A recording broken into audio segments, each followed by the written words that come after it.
In a fresh move, the Trump administration has decided to withdraw the sanctions waiver on Iran's Chabahar port, which is a vital project developed by India. The waiver, which has been in place since 2018, will officially end on September 29, 2025. According to US State Department spokesperson Thomas Pickett, this move is part of the broader maximum pressure campaign against Iran designed to isolate the Iranian regime. Chabahar, a deep water port located in Iran's Sistan-Balochistan province, is critical to India. And here's why. Well, first up, because it is the closest Iranian port to India. Secondly, it provides India with the direct trade route to Afghanistan and Central Asia, bypassing Pakistan's Gwadar port.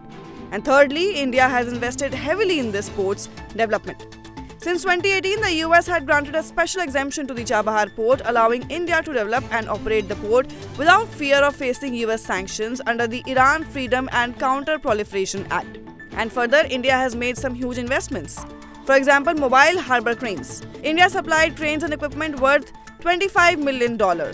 Then there is operational control, as India Ports Global Limited, which is an Indian company, took over the port in December 2018. Further, in terms of cargo handling, well, over 90,000 TEUs of containers and 8.4 million metric tons of bulk cargo has been processed through Chabahar port.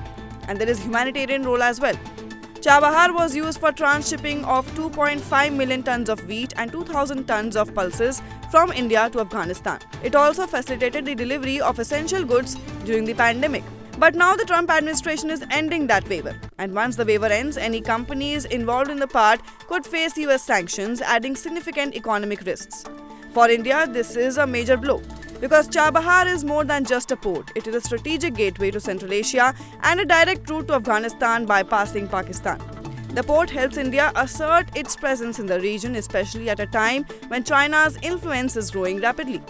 Overall, this policy shift will also impact Afghanistan, which is a country heavily reliant on trade via Chabahar. So what's next for India?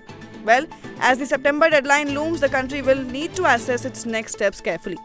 Further, as the US sanctions waiver expires, India's strategic investments and its efforts to maintain a foothold in the region are in jeopardy. The coming days will reveal how this geopolitical shift plays out and whether India can find a way to navigate the growing pressures on its regional strategy.